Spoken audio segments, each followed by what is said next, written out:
Yo, what's going on guys? Sam here, welcome back to another video. Now, I know we just got iOS 13.3 a few days ago, but Apple is already preparing iOS 13.3.1 with a fix for screen time communication limits. It really doesn't work that well in its current state, and previous to this, they've actually confirmed that they will be adding a new location services toggle, as it turns out that the iPhone 11 series with the U1 chip inside actually tracks you even though you have it turned off. So if you're looking forward to this preview on what's coming soon, drop a like down below, hit subscribe for more. Let's go ahead and jump in. So iOS 13.3 adds the ability to hype emoji stickers on the keyboard. There were some updates to Apple News and news inside of the Stocks app. There's also a big one here under screen time called communication limits, where parents can essentially impose restrictions about who their children talk to and when. But there's not even one big issue with screen time communication limits.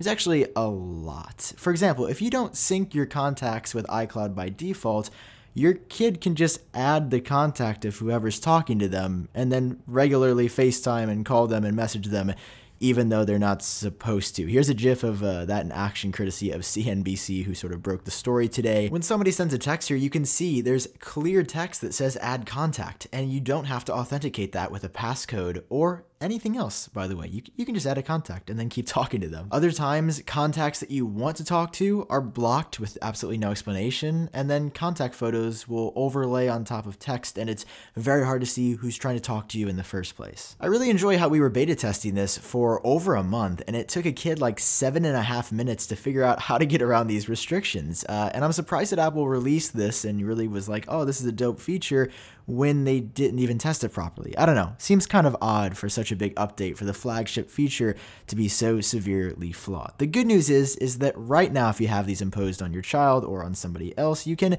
actually correct it so that this doesn't happen. Go to Settings, Contacts, and then select the default account and change that to iCloud.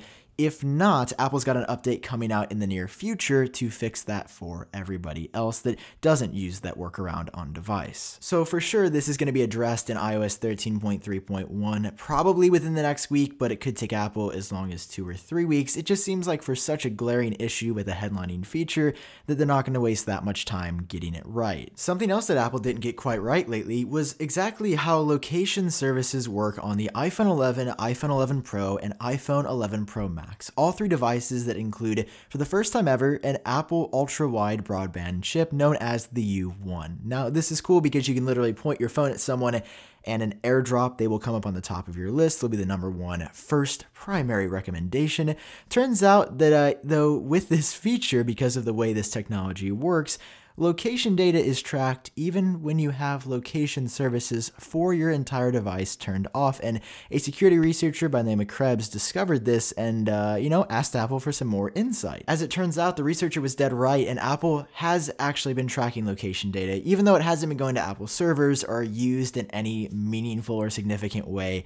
It has been occurring. So Apple also said that they are going to include a toggle inside of settings and a future software update to address that as well. And I looked in iOS 13.3, I can't find it there, so I think this would make 13.3.1 that much more worth it. And yeah, that's definitely something that I would turn off if I didn't want my location tracked at all. Seems like Apple could have been upfront about this and let us know initially. Seems like that's something they would know about their own device. But either way, we've got some good fixes for some issues coming in the near future. I wanted to update you to let you know exactly what hoopla has been occurring. So that's all I have for you in this video. If you enjoyed it, drop a like down below, hit subscribe for more. I'll let you know as soon as we see 13.3.1. I've been Sam, and I'll catch all of you in my next video.